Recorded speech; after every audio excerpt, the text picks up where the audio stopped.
Señor Jesús. Vamos a continuar hoy, hermanos, con nuestro estudio bíblico. ¿Cómo es Dios? No sé si recuerdan que la semana pasada ya habíamos comenzado este estudio y habíamos hecho la pregunta. Un segundito. Y habíamos visto, hermanos, que la palabra de Dios comienza en Génesis 1:1 diciendo que Dios creó los cielos y la tierra, ¿no? Y nos preguntábamos la semana pasada y hacíamos esta pequeña analogía, ¿no? ¿Cómo podríamos conocer a alguien? ¿Cómo podríamos qué es lo que quiere alguien? ¿Qué le gusta? ¿Qué no le gusta? ¿Qué le enfada? ¿Qué le alegra? Si no lo conocemos, ¿no? Hacíamos también un ejemplo muy sencillo, muy burdo, si lo quieren, pero si usted lo invitan al cumpleaños, por ejemplo, del vecino del frente, de aquí donde nos reunimos, sabremos qué regalarle. Sabremos que a lo mejor algo le puede molestar si le llevamos, por ejemplo, si le ponemos música. No sabemos, ¿no? ¿Por qué? La respuesta es bastante obvia, es porque no le conocemos. Entonces, hace un momento cantábamos un himno, ¿no? Que decía, vine a adorar a Dios, ¿no? Vine a alabar a Dios. ¿Cómo podemos alabar a Dios de manera correcta si tal vez no le conocemos? Esa es la pregunta que deberíamos hacernos, ¿no? ¿Qué tal que yo pienso algo de Dios, de nuestro Creador, y lo hago con buena intención, pero qué tal que no conozco bien su carácter, sus cualidades y lo que Él muestra de Él mismo? Entonces, este segundo estudio, hermanos, tiene el propósito pues de continuar, ¿no? Veíamos que íbamos a ver varios temas en esta clase. La introducción, que ya casi terminamos, excepto que vamos a ver un par de cositas este día. Y también veíamos, iniciamos viendo la semana pasada, ¿recuerdan? Una palabra, que es la palabra que aparece en Génesis 1:1. ¿Recuerdan qué palabra es? Elohim, ¿no? ¿Y recuerdan qué vimos acerca de esta palabra?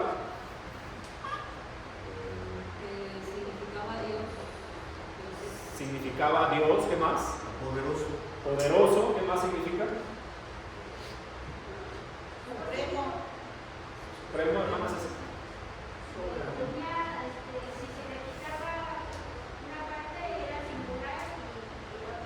El término IM es plural en el hebreo, ¿no? Y acá quiero hacer una aclaración. No es el propósito de este estudio que seamos expertos en hebreo, ¿no? No venimos a estudiar hebreo ni es el propósito principal. El propósito principal simplemente es entender lo que Dios nos ha dicho en su palabra. Pero como las escrituras se han ido traduciendo, ¿no? Es como, yo siempre pongo este ejemplo, no varias veces lo he puesto. Es como la palabra apapacho, ¿no? Para nosotros apapacho no es un abrazo nada más, ¿no? Tiene un significado más profundo, ¿no? En el náhuatl original significa abrazar el alma. Entonces, así como esa palabra, pues muy simple, en el hebreo también las palabras significaban unas cosas, no vamos a decir que tan simples, sino que tenían un significado más profundo. Entonces, la palabra Elohim básicamente significa el que es digno de adoración porque es poderoso, ¿no? Sí, hermano. De hecho, la palabra también Elohim, hermano, es una palabra singular que denota la unicidad de Dios. O sea, Dios es uno, pero que también es de contenido plural. Ajá. O sea, así es. Es una mezcla, pero demuestra la unicidad. Esas palabras que veíamos, el término IN al final, que lo hace plural, denota no solamente más de uno, sino que denota, es un adjetivo que se llaman majestáticos, que también existen en el español, cuando alguien es el más digno, digamos, el más grande de todos, como la palabra santo. Si usted la busca en el hebreo, dice santos, el lugar santos, o los lugares santos, pero se traduce como el lugar santísimo, porque es el más santo de todos, ¿no? Entonces también tiene esa función. Otra vez, no es nuestro propósito que nos hagamos expertos en hebreo. Vamos a continuar entonces hoy viendo los nombres con los que Dios se describe. ¿Sí, bueno, aquí donde viene en Éxodo 3, cuando tiene el encuentro, que digo yo soy, pues recordemos que viene del tetragramatón, que son que es el Yud, Kei, Vav, Kei, hermano, pero ese era en el hebreo antiguo. Después el hebreo, como los demás idiomas se modernizó, y le pusieron las vocales a Ilu, que significa que son los nikuns, que son los puntitos que vienen debajo de son de Adonai. Exactamente. Entonces, se puede traducir, por ejemplo, también como, bueno, Yahvé, Yahweh, Jehová. Y en el latín no es un idioma, se le puso la cota, pero lleva Y, es Y, pero se le puso la cota, eso es Jehová o Jehová. Así es. Entonces, el primer nombre es el tetragramatón en el hebreo. Vamos a ver eso también, no en esta clase, porque antes de que Dios dijera su nombre, que Él se identificara cuando Moisés le pregunta, Él se había dado a conocer por diferentes nombres. Y eso es lo que vamos a ver hoy. Pero antes de iniciar con eso, y para terminar la introducción, vamos a hacernos una pregunta, hermanos. ¿Quiere Dios que le conozcamos? ¿O alguien ha visto estas series o películas que son de ciencia ficción, donde para conocer a Dios, entender la deidad, hay que resolver un montón de acertijos y hay mapas y que tienen que ir a buscar a lugares antiguos? ¿Han visto estas películas como El Código Da Vinci y todas esas cosas? Hay muchísimas, ¿no? De esas, no, es que ha dejado mensajes ocultos, ¿no? Para que le conozcamos. Pero la pregunta real para un cristiano que no basa su vida y no basa su fe en historias o en novelas, sino basa su fe en lo que dice la Biblia, la pregunta es, hermanos, ¿quiere Dios que le conozcamos? ¿O es un Dios que quiere permanecer oculto? Quiere que le conozcamos. ¿Por qué, hermanos? Para conocer su voluntad, hermano, ¿por qué Dios nos creó? Luego los jóvenes se preguntan de dónde venimos, qué hacemos y hacia dónde vamos. Y la Biblia responde esas tres preguntas que los jóvenes hacen. Ahí están las respuestas. Dios siempre se ha dado a conocer. Mire, vamos a leer algunos textos. Proverbios 9:10. Ahora vamos a pedir a nuestra hermana Esther, que está por ahí atrás, por favor. Proverbios 9:10. ¿Qué dice mi hermana? El temor de Jehová es el principio de la sabiduría, y el conocimiento del Santísimo es la inteligencia. Gracias. Normalmente de este texto siempre nos acordamos de la primera parte, ¿no? Hay muchas prédicas que tienen que ver con eso. El temor de Jehová es el principio de la sabiduría, y nos quedamos hasta ahí. Pero fíjense lo que dice el siguiente de la siguiente parte. El conocimiento del Santísimo es la inteligencia. Vuelvo a hacer la pregunta al inicio: ¿cómo vamos a adorar de manera correcta al Señor, a nuestro Creador, si no le conocemos? Hay una anécdota que se cuenta, ¿no?, de una persona que llega a un pueblo, ¿no?, o a un país extranjero, vamos a suponer, ¿no? Alguien llega, usted viaja y va a Rusia, vamos a poner ese ejemplo, ¿no? Y en Rusia resulta que está prohibido ponerse pantalones azul con un saco azul, porque así es la ley. Y vamos a poner que usted llega así y lo meten preso. ¿Quién tiene la culpa? Llega así porque no se informó, ¿Le exonera de la culpa el ignorar las reglas? No, ¿verdad? Lo mismo pasa, fíjense, esto es muy interesante, ¿no? No solamente habla de sabiduría, sino de inteligencia. O sea, para nosotros realmente querer hacer las cosas correctas, porque muchas veces decimos, yo estoy adorando a Dios, yo estoy alabando, yo estoy sirviendo a Dios, pero realmente conocemos a nuestro Dios, qué es lo que le gusta y qué cosas reprueba. Hay que saber, hay que entenderlo, ¿no? Juan 17:3 dice, y esta es la vida eterna, fíjense, es una descripción. Esta es la vida eterna, que te conozcan a ti, el único Dios verdadero, y a Jesucristo a quien has enviado. ¿De dónde viene la vida eterna? De Dios. De conocer a Dios. y a Jesucristo. Pero fíjense otra vez, Dios no es un Dios que se oculte, Dios quiere que le conozcamos, desea que le conozcamos. Oseas 6, hermana Margarita, esta es la Biblia de las Américas, esta traducción. ¿Me puede ayudar?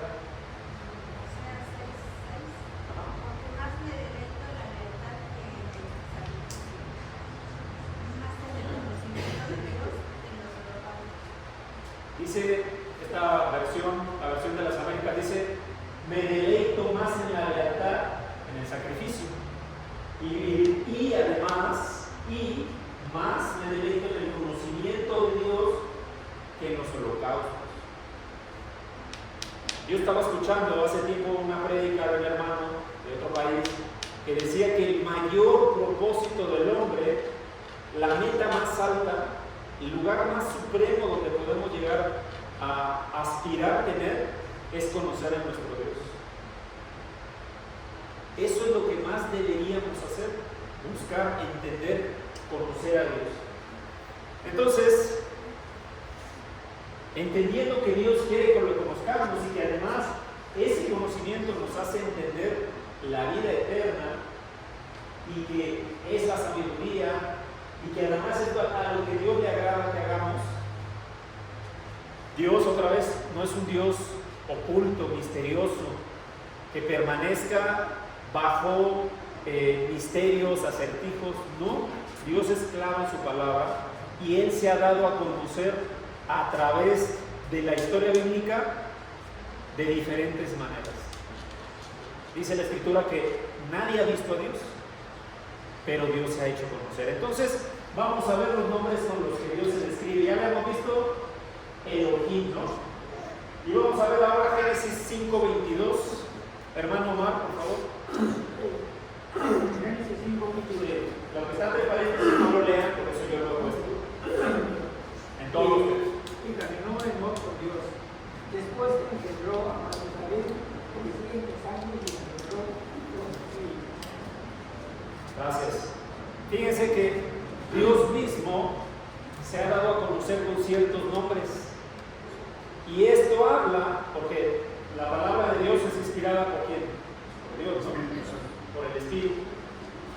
Es decir, estos nombres con los que Dios se describe y que usted lee en su Biblia, Reina Valera 1960, Biblia de las Américas, etcétera, etcétera, y que dice Dios, no es la misma palabra en el hebreo original o en el arameo original e inclusive en el griego tampoco. Son otras palabras. Y esta palabra, fíjense que es el Dios. Ya no nada más es Dios, ya no nada más es poderoso, fuerte, digno de adoración, sino es Él. Se le agrega algo, ¿no? Es un artículo. Y es interesante porque esta palabra, que es Ha Elohim, es la primera vez que aparece en Génesis 5:22, pero antes de eso ya hay más de 40 veces que a Dios, es más, aquí tengo el número exacto,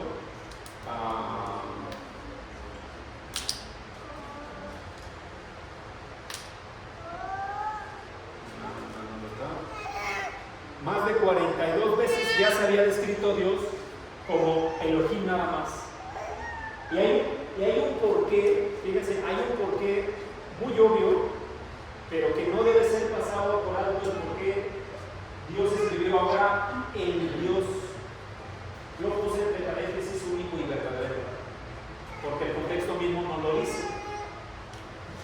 Yo les quiero hacer una pregunta: ¿por qué de repente primero Dios, la creación y la fundación del mundo y la población del mundo, ya simplemente se escribía como Dios, y de repente se empieza a escribir como el Dios?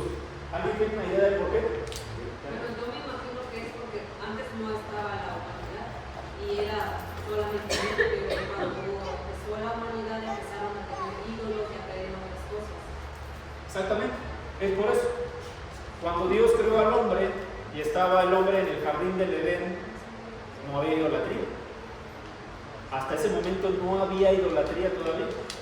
porque el hombre conocía a Dios, sabía quién era su creador, ¿no? Y incluso el Dios le dio instrucciones al hombre, ¿no? Tú vas a enseñorear sobre toda la creación, le dijo: pon el nombre de los animales, y de aquí vas a tener todo lo que necesitas. Tú tienes que ser el sacerdote de todo, ¿no? No había idolatría, pero dice la historia, cuando seguimos leyendo en Génesis, que hubo un momento donde la maldad era tanta y empezaron a desviar su mirada de Dios. Entonces, esta adición del artículo el precediendo la palabra Dios no es casualidad. 61 referencias anteriores a esto, Dios se identifica solamente como Dios. A partir de aquí y en lo subsecuente, muchas veces ya es el Dios, que nos quiere dar a entender que es el Dios verdadero, el único Dios, si nos regresamos a la palabra original, Elohim, el digno de adoración, el único digno de adoración. Esa es la palabra. Y esto es importante y no es casualidad otra vez, porque el hombre empezó a crear imágenes, empezó a crear ídolos, empezó a crear dioses falsos de todo lo que veían. ¿Alguien recuerda qué tipo de dioses se creó el hombre? El becerro de oro. Bueno, el becerro de oro es uno. ¿Qué más? Moloch. Acera. Dragón. Etcétera. Hay muchísimos, ¿no? Hay uno que Azazel, me parece, ¿no? Que dicen en el Deuteronomio, ¿no? Donde tenían que mandar el animal que era de expiación, ¿no? Lo importante es que el hombre había creado ídolos de todo lo que veía, de las estrellas, de la naturaleza, de animales, de fenómenos cósmicos. El mismo hombre como Nimrod. El hombre mismo se creía Dios, hasta el mismo faraón, ¿no? O sea, es decir, el hombre empezó a buscar respuestas de donde no eran. Y entonces Dios empieza a identificarse como el Dios, para diferenciarse de lo que los demás escuchaban, de lo que los demás decían.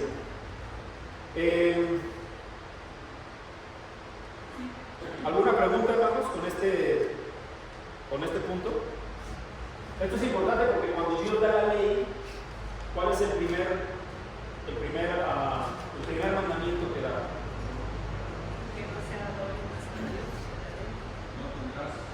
Dios es ajeno delante de mí, ¿no?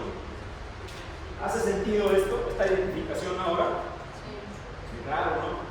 Porque lamentablemente Dios pues siempre ha sido uno, pero el hombre empezó a buscar otros dioses y le dice: yo soy el único Dios, el Dios. El otro día estaba escuchando, estaba yo de viaje y llegué a un aeropuerto y había un anuncio, un comercial que decía: no rentes un carro, renta el carro, decía, ¿no? Y ponían un vehículo deportivo así de padre, ¿no? ¿Qué denota eso, hermano? ¿Qué denota esa diferencia de no rentes un auto, sino renta el auto? Pues no el único, sino el mejor, ¿no? Claro, en el contexto de los autos, en el contexto de Dios, en su palabra, el único Dios, único y verdadero. Por eso dice: no tengas dioses ajenos delante de mí. No puede haber nada delante de Dios, y Dios mismo se identifica así: yo soy el Dios. Vamos a continuar. ¿Qué otra cosa creen? Antes de continuar, ¿qué otras palabras, adjetivos, adverbios Dios ha usado en español? Vamos a verlo primero en español. Ahorita vamos a ver. El Señor, ¿qué más?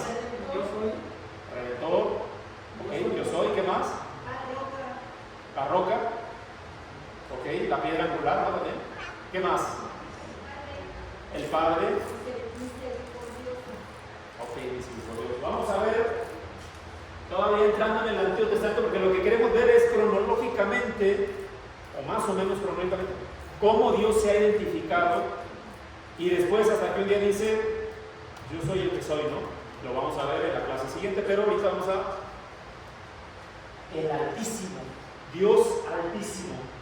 Otra palabra en hebreo que es el Elión. Acuérdense que la palabra el por sí sola es Dios, ¿no? O sea, poderoso, digno de adoración. Elohim es el plural. Entonces, el Elión o Elión significa el Dios Altísimo. Génesis 14, 18, hermana Rosita, por favor. ¿Puedes ayudarme? Génesis 14, 18.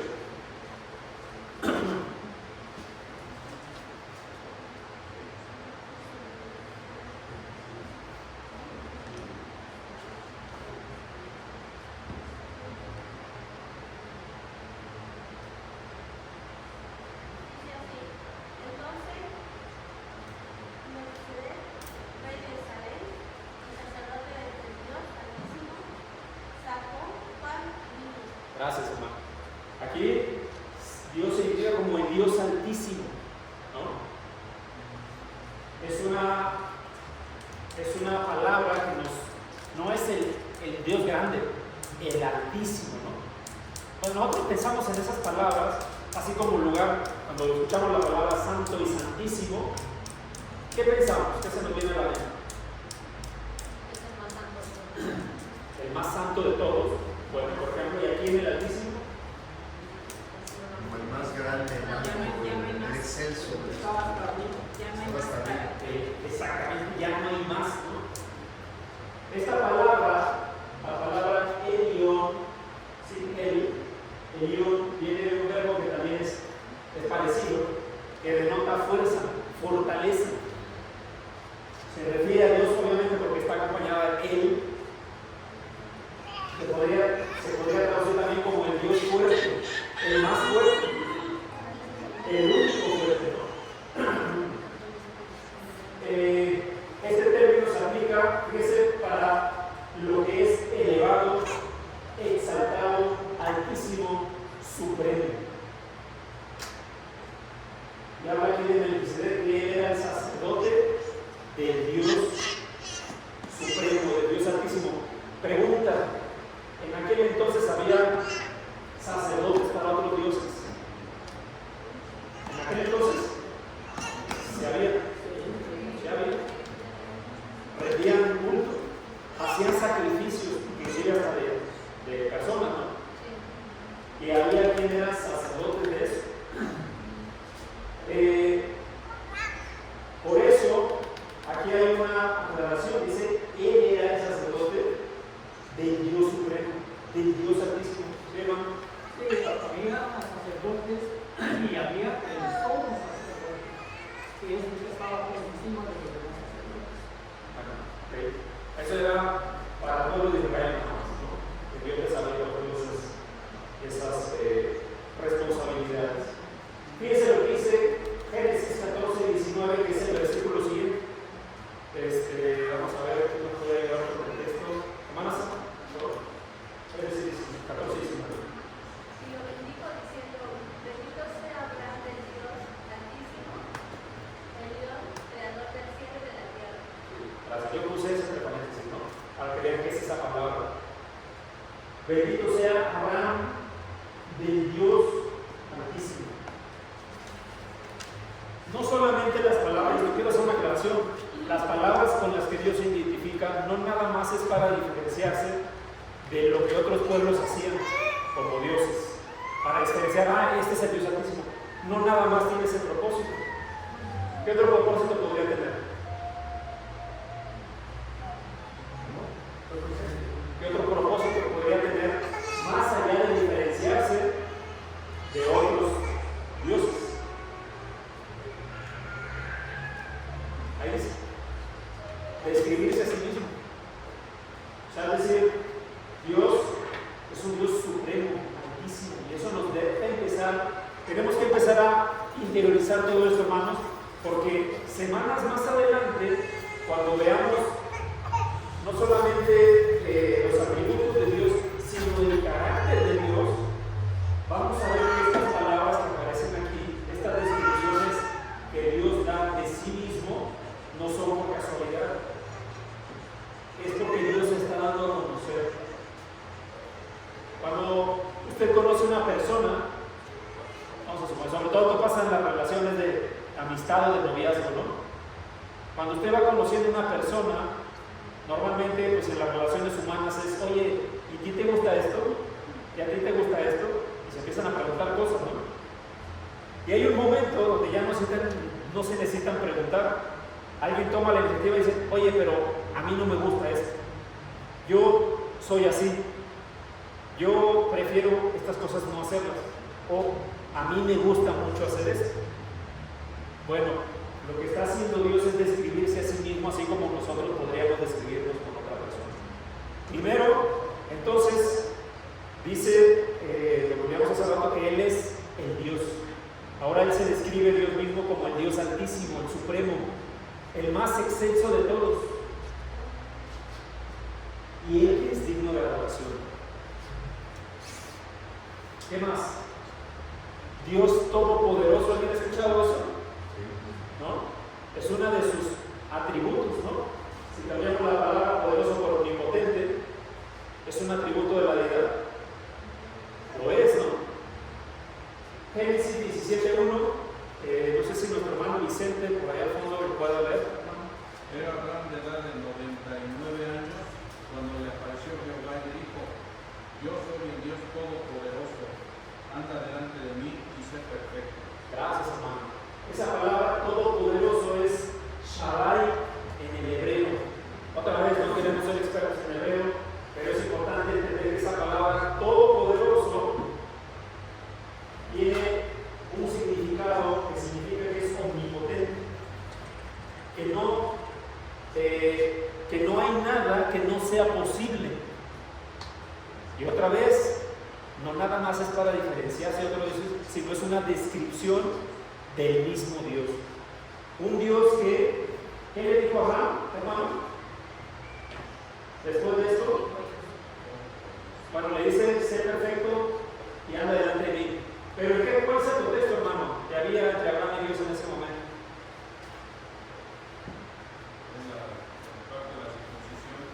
El pacto, ¿no? Bueno, en este caso con el pueblo, ¿no? Circunciden a todo hombre a los 8 días de nacido. Y todo, bueno, y en ese momento ya había muchos hombres que no tenían esa edad y tenían que circuncidarse todos. Pero imagínense lo importante que era para Abraham que Dios se identificara él mismo como todopoderoso, siendo que Dios le había hecho una promesa, ¿no? ¿Qué promesa le había hecho Dios a Abraham? Hermanos. Padre de mucha descendencia. Ok, le había hecho un pacto, una promesa. Tú vas a ser padre de muchas naciones y de ti habrá una descendencia que será incontable, ¿no? Básicamente. Ahora, ¿cuál era la edad de Abraham? 90 años. Ahora voy a volver a hacer la pregunta. Fíjense el contexto. Abraham tenía 90 años, su mujer era estéril y Dios dice una promesa, ¿no? ¿Qué promesa era? Descendencia y a través de ella bendición para todas las naciones, ¿cierto? Ahora, ¿ustedes creen que un hombre de 90 años casado con una mujer estéril pueda creer eso? ¿Cómo se identifica a Dios? Como todopoderoso. ¿Tendrá sentido que Dios haya usado esa palabra? ¿Ven por qué no es casualidad cómo Dios se identifica y se describe a sí mismo? Dios dice, yo soy el Dios todopoderoso, yo soy el que te ha hecho esa promesa. No es la única vez que se utiliza esa palabra. Ezequiel 10:5, hermano Ricardo, por favor. Sí, Ezequiel dice, el ruido de las alas de los querubines se oía hasta el atrio exterior, como la voz del Dios Todopoderoso. el Shaddai, cuando habla. Gracias. Otra vez, el Shaddai es la palabra que en hebreo es todopoderoso. Entonces, ¿alguien sabe cuál es el contexto de este texto? Ezequiel 10:5 es una visión. Es una visión que tiene que ver con el reino, ¿no? El trono. Y habla, dice, fíjese, el ruido de las alas de los querubines se oía hasta el atrio exterior, como la voz del Todopoderoso cuando habla. Dice la descripción de esta visión que tiene el profeta Ezequiel. Y dice que la voz, imagínense la descripción, ¿no? Es como la voz del Todopoderoso cuando habla. ¿Alguien se puede llegar a imaginar eso? A veces estamos sesgados por lo que nos ha dado la tecnología, ¿no? Y la ciencia ficción, e imaginamos cosas de acuerdo a lo que hemos visto en películas o dibujos o lo que sea, ilustraciones. Pero ¿alguien puede imaginar cómo es la voz del Todopoderoso? ¿Sale de nuestras expresiones? Es una descripción interesante, ¿no? En esta visión que tiene el profeta. Joel 1:15 dice: ay de ese día, porque está cerca el día del Señor y vendrá como destrucción del Todopoderoso. Esta palabra es interesante, hermano, porque la palabra Todopoderoso tiene que ver en el contexto original del hebreo, con fuerza, con una fuerza destructiva inclusive. Como yo sé que aquí no somos tan, no estamos expuestos a los tornados, ¿no? Pero los tornados es un remolino de viento literal, pero que tiene una fuerza destructiva que puede acabar con todo en cuestión de 2 o 3 minutos. Pero sí, bueno, yo no tanto, yo creo que pero sí a los terremotos, ¿no? Y según lo que cuentan mis papás, yo tenía 1 año cuando sucedió el terremoto del 85. Y lo que dicen es que, pues, hay lugares completos que desaparecieron en cuestión de minutos. Esa palabra todopoderoso, Shaddai, en el hebreo, tiene que ver con una fuerza violenta, capaz de destruir algo. Pero fíjense, lo interesante es que Dios no lo pone en ese contexto en ninguna de estas cosas. Por ejemplo, en el contexto de Abraham, lo utiliza para decir: yo tengo el poder de hacer absolutamente todo, pero lo uso para cosas como una promesa, ¿no? De un hombre anciano como una mujer que no puede tener hijos, y a partir de ahí les da, pues, bendición para todo el pueblo. Job 5:17: he aquí cuán bienaventurado es el hombre a quien Dios reprende, no desprecie pues la disciplina del Todopoderoso. ¿Qué nos hace entender este texto, por ejemplo, de Dios? Otra vez, Job, todos sabemos el contexto de Job, ¿no? Perdió básicamente todo. He aquí cuán bienaventurado es el hombre a quien Dios reprende. No desprecies pues la disciplina del Todopoderoso. Ahí ni siquiera se utiliza la palabra Dios Todopoderoso, simplemente del Todopoderoso, porque ya sabemos a quién se refiere. La pregunta es, hermanos, ¿qué entendemos por este texto de Dios, acerca de Dios? Un Dios disciplina. Bueno, que Dios disciplina, pero más allá, ¿qué más? Es una disciplina, pues, del Dios Todopoderoso que todo lo puede. O sea, una disciplina que puede ser muy dura. O sea, podemos ser bienaventurados, dichosos, felices, pero si nos reprende el Señor, el Todopoderoso, puede ser una disciplina dura, ¿no? Puede ser una disciplina dura, pero también, ¿qué pasaría si despreciamos la disciplina? Poniéndolo de otro punto de vista. ¿Cómo puede llegar a ser ese desprecio al Todopoderoso? ¿Se imagina usted eso? Despreciar al Todopoderoso. Yo les hago la pregunta, hermano: ¿será importante que conozcamos a Dios? Porque imagínense esta advertencia, ¿no? ¿Qué pasa si tú desprecias al Todopoderoso? A veces no llegamos a comprender, por eso decíamos al principio del estudio, que tenemos limitaciones en la sabiduría que tenemos comparado con la que Dios tiene. A veces no llegamos a comprender la grandeza de Dios. Yo me pongo a pensar en este texto y dice, no desprecies la disciplina de Dios porque Dios es el Todopoderoso. Veámoslo como una advertencia.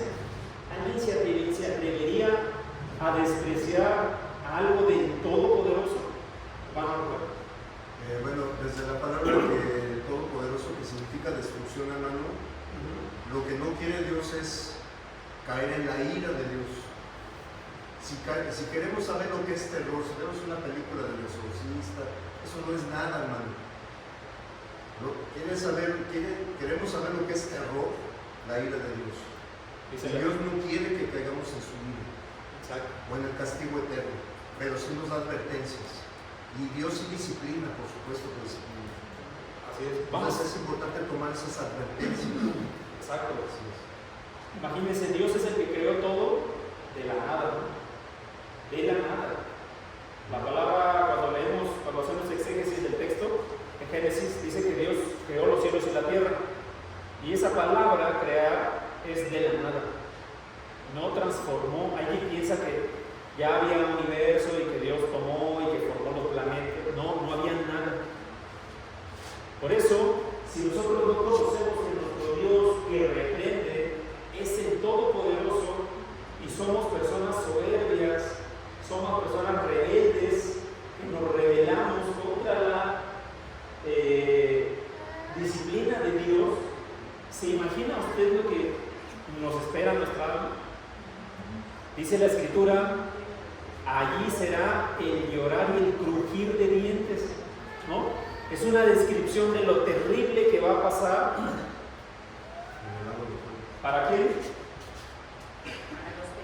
Para los que desprecian al Todopoderoso. ¿Por qué? Lo vamos a ver más adelante. Una de los atributos y las características de Dios es que Él es justo. Y no sé si alguien recuerda, lo vamos a ver más adelante, pero Dios se describe también como el que no pasa la iniquidad del transgresor. No la pasa por alto. A veces podemos decir, pero mira, ya hice esto malo, no importa si lo vuelvo a hacer. Hermanos, no nos engañemos. Si conocemos a Dios, si sabemos cómo es Dios, debemos de saber que número 1, reprende. 2, es el Todopoderoso. 3, no pasa por alto las transgresiones. Por eso es importante que conozcamos a nuestro Dios. Sí, hermano. También un texto que me gusta como una descripción del Todopoderoso a diferencia del hombre, dice en Lucas 18:27, dice, Él les dijo, lo que es imposible para los hombres es posible para Dios. Así es. Cualquier cosa que podamos pensar. Otra palabra que describe, con la que Dios mismo se describe, que es también uno de sus atributos, Dios eterno. Dios eterno, que es la palabra El Olam, en el hebreo El, porque es Dios, Olam, eterno, ¿no? Génesis 21, 33, hermana Yanet, por favor. Y Abraham plantó un tamarisco en Berseba, y allí invocó el nombre del Señor, el Dios eterno. Gracias. Invocó el nombre del Dios eterno. Abraham, ¿no? Y esta palabra eterno significa eterno, perpetuo. La palabra siempre también. Originalmente viene de una palabra que significa ocultar, oculto. Pero no habla de Dios, sino habla de su tiempo. Un tiempo oculto, o sea, no sabemos, porque no tiene ni principio ni fin. Así se describe Dios mismo más adelante y eso lo vamos a ver después, ¿no? Isaías 40:28 dice la Escritura. Fíjense, este texto me gusta mucho y ahora que estoy estudiando me di cuenta que lo tenía subrayado en mi Biblia. Fíjense la pregunta del profeta: ¿acaso no lo sabes? ¿Es que no has oído? El Dios eterno, el Señor, el creador de los confines de la tierra, no se fatiga ni se cansa. Su entendimiento es inexplicable. Aquí es una descripción, yo digo, muy bella, ¿no?, de lo que es Dios. Y el profeta lo hace en forma de preguntas. ¿No has escuchado? Ahora que nosotros estamos estudiando cómo es Dios,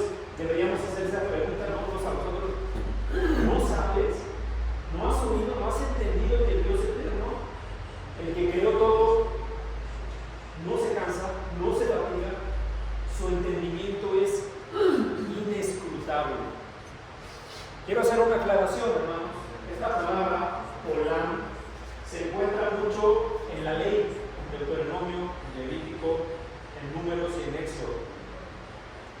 ¿Alguien recuerda esta palabra perpetuo? Pacto perpetuo. Es la misma palabra, pero el contexto es diferente.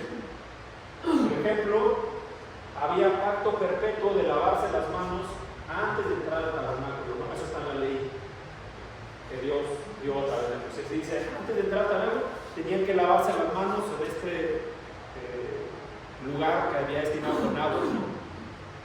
Y decía, será por pacto perpetuo. La pregunta es, ¿se sigue haciendo? ¿Por qué? Así como muchas otras leyes del tabernáculo, ¿no? Porque perpetuo, hermano, lo que yo no entiendo de perpetuo, muchos dicen, no, es que es eterno y por eso muchos utilizan todavía la ley mosaica. Pero no significa, sí tiene ahí, en ese sentido, en el contexto de la ley, sí hay un tiempo determinado, hermano. No es eterno. Una cosa es eterno y otra cosa es perpetuo. Exactamente. Es diferente. La palabra perpetuo no es lo mismo que eterno. No es lo mismo. Perpetuo es mientras dure. Mientras dure. Por ejemplo, otra vez, ¿por qué no se sigue haciendo lo del tabernáculo? Vamos a ver, pregunta. ¿Sí? Por la llegada de nuestro Señor Jesucristo, hizo cumplir toda la ley. Okay. Ya no tenemos que entrar a un lugar para poder entablar una relación con Dios, sino que ahora estamos en la oración. ¿Qué más? Incluso antes de eso. ¿Dónde está el tabernáculo ahora? Nosotros, Bueno, ¿y antes? En Cristo Jesús. Antes de Cristo, ¿dónde estaba? Estaba en el arca de la alianza. Bueno, el arca de la alianza estaba dentro del tabernáculo. Lugar santísimo. ¿Cuántas veces fue destruido el tabernáculo? Fue destruido, ¿no? Se volvió a hacer. Incluso el mismo templo se volvió a hacer varias veces, ¿no? Al menos en las escrituras tenemos descripciones de 2 veces en el Antiguo Testamento que fue destruido, y en el Nuevo Testamento también, ¿no? Fue destruido todo el templo. Entonces, había cosas que no se podían llevar a cabo. Inclusive muchas de estas palabras perpetuo, solamente un paréntesis, dice por tus generaciones. Por tus generaciones. O sea que hay un límite, ¿no? Es perpetuo mientras dure, mientras ustedes sigan siendo pueblo, mientras esté el tabernáculo, entonces lo tienen que hacer. Hay un punto importante que mencionó mi hermano Ricardo, ¿no? Hay quienes todavía cumplen y se rigen por la ley, pero nada más la parte que les gusta. Porque si cumplieran la ley, deberían sacrificar los números de animales que se sacrificaban, ya no hablemos al año, sino a la semana. Era un número impresionante de animales. Yo cuando primero leí, hermano, la primera vez que yo leí la ley completa, la Torá, digamos, es impresionante la cantidad de animales que tenían que morir todos los días y todas las semanas, y al año ni se diga, porque esas partes de la ley no se cumplen. Así como muchas otras, ¿no? Había personas que decían la palabra, indefectiblemente esa persona tiene que morir, apedreada primero por los familiares y después por todo el pueblo. Por ejemplo, el grupo de los adventistas, hermano, que adoran el sábado, según estos, ellos argumentan que el sábado es el sello de Dios, y es mentira, hermano, porque lo dice en Efesios, el sello de Dios es el Espíritu Santo, no es el guardar el sábado. Así es. En la ley mosaica sí era importante, inclusive antes de la ley. Pero ahora, hermano, no es guardar el sábado, es el Espíritu Santo. Ese es el sello de Dios, no el guardar el sábado. Esta palabra, cuando se usa en el contexto de los pactos perpetuos, aplica tanto para la circuncisión como para, por ejemplo, la permanencia de Jonás. ¿Alguien se acuerda? En el vientre del animal decía que iba a ser perpetuo y salió a los 3 días, ¿no? Así que bueno, esta palabra, por eso quería hacer la aclaración, esta palabra la vamos a encontrar en otros textos, pero hablando de Dios significa para siempre, eterno, ¿no? Daniel 12:7, y oí al hombre vestido de lino que estaba sobre las aguas. Esta es una visión del río, que levantando su mano derecha y su mano izquierda al cielo, juró por aquel que vive para siempre, que será por un tiempo y la mitad del tiempo. Cuando se termine la destrucción del poder del pueblo santo, se cumplirán todas estas cosas, ¿no? Ahí Daniel le pregunta, oye, ¿cuándo va a llegar esto? ¿Cuándo va a venir la destrucción de la que hablas? Y ahí le responde esta persona, ¿no? Este ser que ve él en una visión. ¿Qué otras palabras recuerdan, hermanos, que describen a Dios? Dios el Padre. Dios el Padre, lo vamos a ver más adelante. ¿Qué más? Ya vimos Todopoderoso, Dios de paz. Eterno, Dios de paz. Vamos a ver. De los ejércitos. Jehová de los ejércitos, ¿no? ¿Qué más? El Dios de Abraham, de Isaac y de Jacob. El Dios de Israel, ¿no? El Elohim Israel, así es como se escribe y se pronuncia más o menos en el hebreo. Dice que cuando Abraham estaba con Dios, dice, levantó un altar y lo llamó el Elohim Israel, el Dios de Israel. Un altar en nombre del Dios de Israel. Éxodo 8, 22 a 23, traducción al lenguaje actual. Sin embargo, no enviaré moscas sobre la región de los senos de mi pueblo. Las moscas atacarán a los egipcios, pero no a los israelitas. Esto lo haré mañana mismo. Así sabrá el rey de Egipto, fíjense, que el Dios de los israelitas está en su país.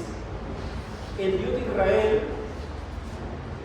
se identificaba como, o más dicho, Dios se identificaba como el Dios de Israel. ¿Por qué creen que haya pasado esto, hermanos?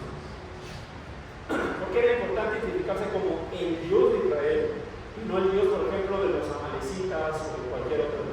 Porque Israel fue el único que adoró al único Dios vivo y verdadero, mientras que los de afuera, a deidades paganas. Era el Fue elegido, el único pueblo que adoró al verdadero Dios. Era el pueblo elegido. Cuando Moisés se está despidiendo y le dice al pueblo por qué Dios lo escogió, había un propósito, ¿no? No era porque el pueblo era bueno, ni era porque era el mejor pueblo, ni el de mayor riqueza, ni el más poderoso. Lo creó para que a través del ejemplo de ese pueblo, obedeciendo su ley, los demás pueblos vean que existe Dios. Vamos a leer, hermanos, a mí me pareció muy interesante esto, Ezequiel, no lo puse acá, pero saquen su Biblia, por favor. Y alguien que lo encuentre primero, lea Ezequiel 1:1. Ezequiel 1:1. Aconteció en el año 30, en el mes cuarto, a los 5 días del mes, que estando yo en medio de los cautivos junto al río Quebar, los cielos se abrieron y visiones de Dios. Gracias. ¿Vi visiones de quién? De Dios. ¿Vi visiones de quién? De Dios. Ahora vamos al capítulo 48, versículo 35. Hermana Margarita, por favor. Ezequiel 48, 35.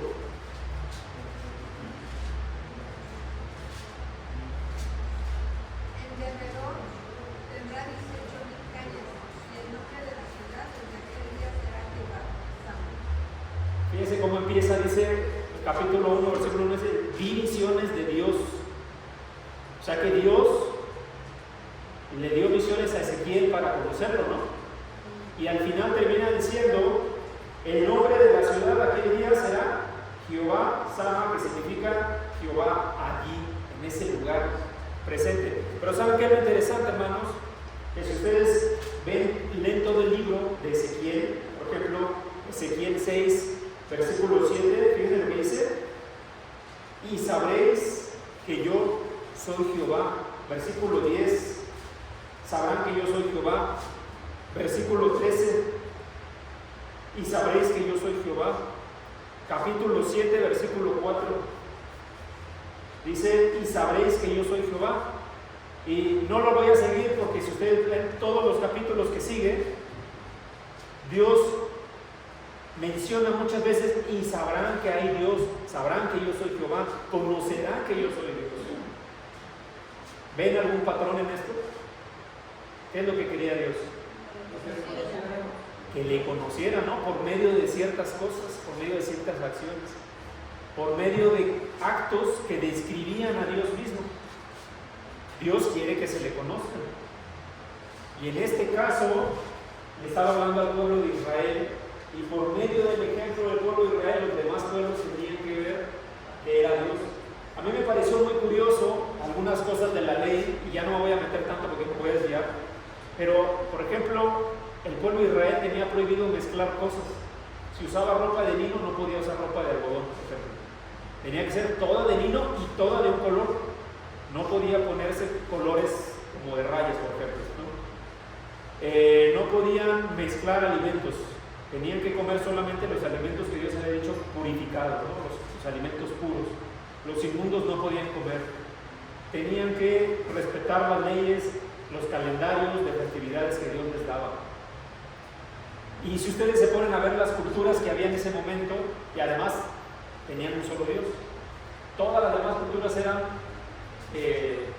politeístas, básicamente adoraban a múltiples dioses, como hoy existe también mucho. Y el ejemplo del pueblo era para que supieran que el Dios de Israel era el Dios, porque además ya había hecho muchos milagros, ¿no? Como lo sacó de tierra de Egipto. Dice la escritura, con mano fuerte, ¿no? Poderosa. Ese era el propósito, que conocieran a Dios, que a través de ese pueblo conocieran que el Dios de Israel es el Dios verdadero. Temor. Hay una parte de la escritura donde temor, la palabra temor, es reemplazada o reemplaza a la palabra Dios. Génesis 31:42. Si no hubiera estado conmigo el Dios de mi padre, el Dios de Abraham, y el temor, la palabra es pajar, de Isaac seguramente me habrían despedido con las manos vacías, pero Dios vio la aflicción y el trabajo de mis manos, y entonces anoche me hizo justicia. ¿De quién está hablando este texto? ¿Alguien recuerda?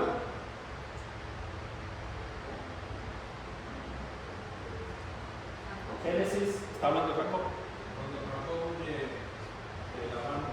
Así es. ¿No? Pero fíjense lo que dice, es interesante porque dice, si Dios, el Dios de mi padre, y el Dios de Abraham, y el temor, o sea, Dios, y Dios de Isaac. Temor, ¿cómo se reemplaza esta palabra?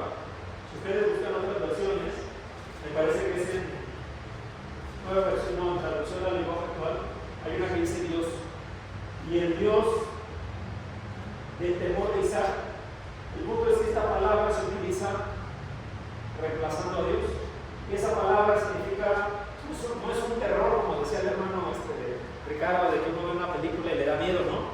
No es eso, es pavor, terror profundo, ¿no? Un terror absoluto.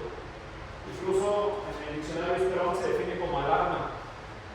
Estamos aquí bien tranquilos y de repente suena la alarma sísmica. ¿Qué pasa por nuestra mente? Miedo, ¿no? ¿A qué? A morir, a que nos aplaste, o a nuestros familiares que están en otros lados, que pase algo. Eso más o menos es lo que describe esta palabra.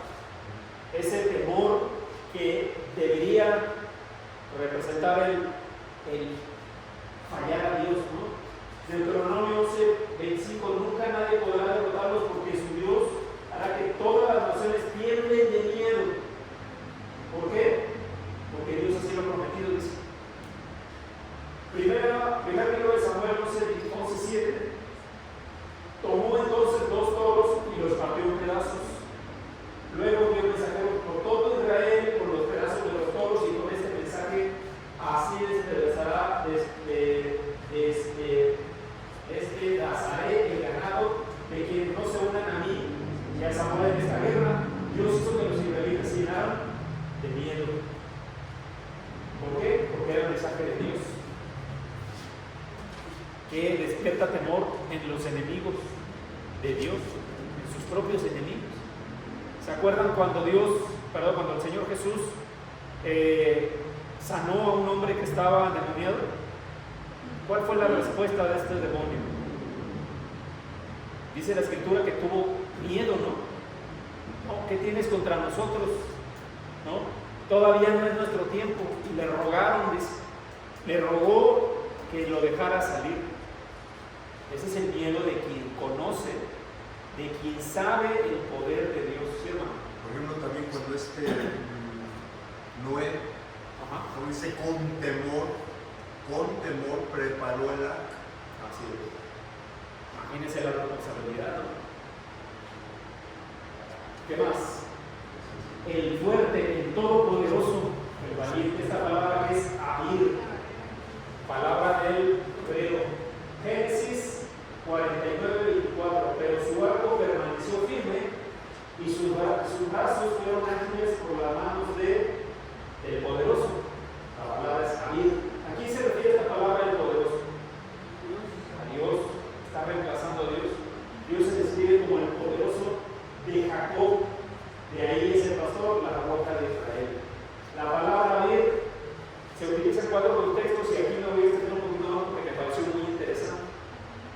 No solamente se utiliza como el poderoso de Jacob, de hecho la palabra es Abir y Jacob, ¿no? Que viene, pero se utilizan varios otros contextos. Por ejemplo, fuerte para traer al Mesías, Salmo 132:5, hasta que haya un lugar para el Señor, una morada para el poderoso de Jacob, la misma palabra, Abir y Jacob, ¿no?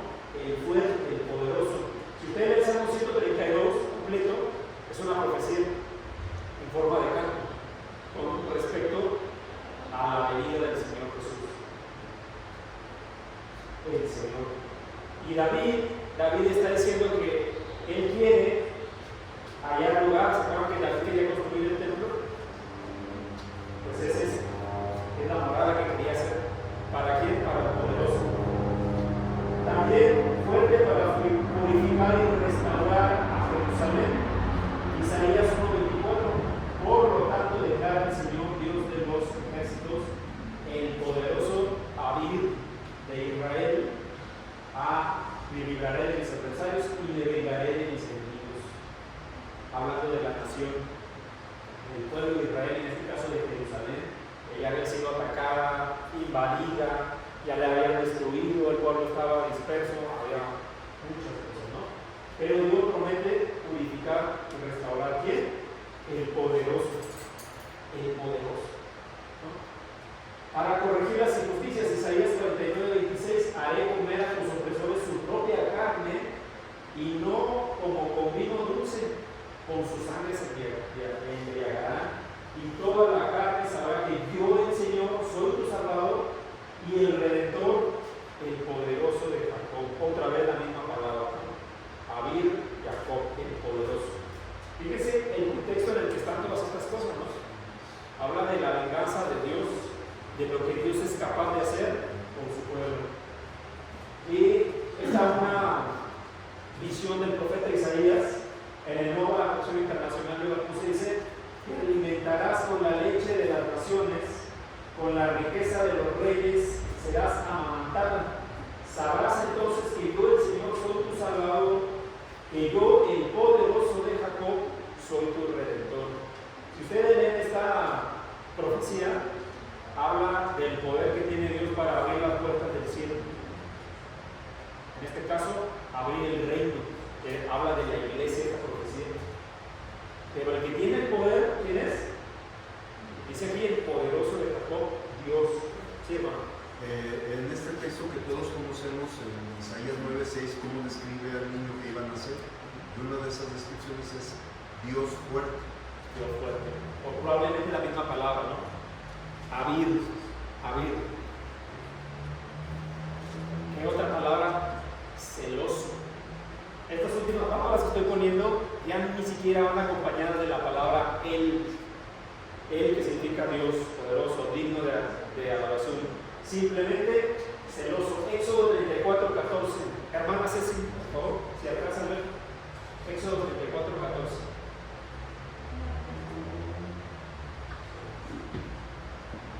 Pues no adorarás a ningún otro Dios, ya que el Señor, cuyo nombre es celoso, es Dios celoso. Dios celoso. Gracias, hermanita. Dios mismo dice no adorarás a ningún otro Dios, ya que el Señor, cuyo nombre es celoso. Dios mismo dice, mi nombre es celoso. Esa palabra es Caná, con Q, Caná. ¿Cómo se pronuncia? No sé, al menos la literación así es, Caná. Deuteronomio 4:24, porque el Señor tu Dios es fuego consumidor, es un Dios celoso, la misma palabra Caná. Esta palabra es interesante, literalmente la palabra significa ponerse rojo, como cuando alguien se enoja, los güeros sobre todo, ¿no? Se enojan y ¿cómo se ponen? Rojos, ¿no? Es la misma palabra. Y es importante, hermanos, entender que no se utiliza la palabra envidia, porque Dios no tiene envidia.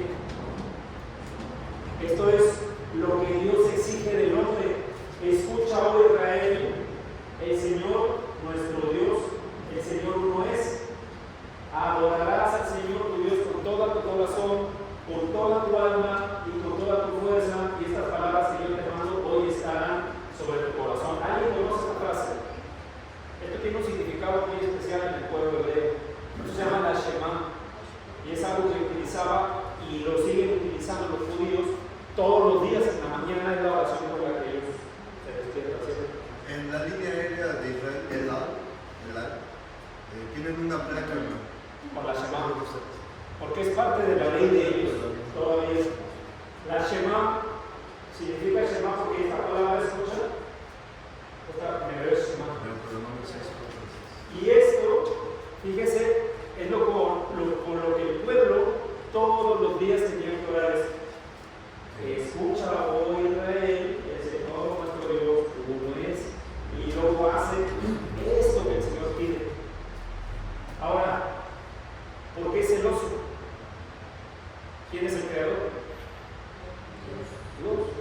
Lo único que pide es, si vas a adorar, adórame a mí nada más. Uno es.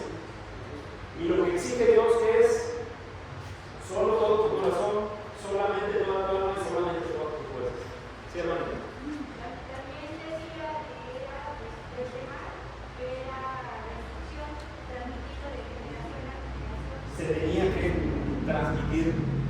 Por eso hoy los judíos todavía oran la Shema. Cuando ellos se despiertan, lo primero que hacen es la Shema. Ellos lo siguen haciendo. ¿Alguien iba a contar algo más? Deuteronomio 6:15, porque el Señor tu Dios está en medio de ti, donde vive Dios. Fíjense lo que dice. A veces pasamos por alto ciertas palabras, ¿no? Acá en el contexto, pues el Dios les está guiando, ¿no? Es Dios celoso. No sea que se encienda la ira del Señor tu Dios contra ti y te borre de la faz de la tierra. Pregunta otra vez, hermanos, ¿será importante que conozcamos a nuestro Dios? ¿Qué tal si nosotros no confiamos en que así dirá Dios, si Dios quiere? Sino que, ahorita las estrellas están tal o cual alineadas y por eso están pasando las cosas. O, es que es el año de no sé qué. O, pues es que esto lo he logrado porque yo lo he hecho, porque soy bien inteligente, o soy bien astuto, o soy el mero mero, ¿no? Como dice el pueblo. Y por eso he logrado todas estas cosas. Es lo que Dios quiere. A veces piensa uno malamente porque no conoce a Dios que la palabra celoso es, no, pero es que yo no estoy adorando otras cosas. Simplemente la descripción de la fe es eso, ¿no? Confiar en algo que no se ve. Si uno confía más en otra cosa que en Dios, sea cual sea, está viviendo esto que Dios pide. No está usando ni todo su corazón, ni toda su fuerza, ni toda su mente, ni toda su alma. Dios quiere exclusividad. Vamos a dejar hasta aquí, hermanos, el estudio. No terminamos, vamos a la siguiente semana a continuar. Sí, hermano. Hermano. Allá en la escuela digo hermanos. A revés, en el trabajo. Todo esto, hermano, es muy importante porque aquí estamos viendo, como yo lo he aprendido, lo sigo aprendiendo, la perfecta unicidad de Dios. Y lo vamos a ver, de hecho en su palabra lo estamos viendo, hermano. Una fe en el Señor, un bautismo, un evangelio, un solo mediador entre Dios. Uno, no varios. Un cuerpo, no varios. Y aquí vemos la perfecta unicidad de Dios, uno. Exacto. Entonces, eso es muy importante, hermano, para comprender por qué Dios es uno. Y aquí en su palabra estamos viendo la perfecta unicidad de Dios.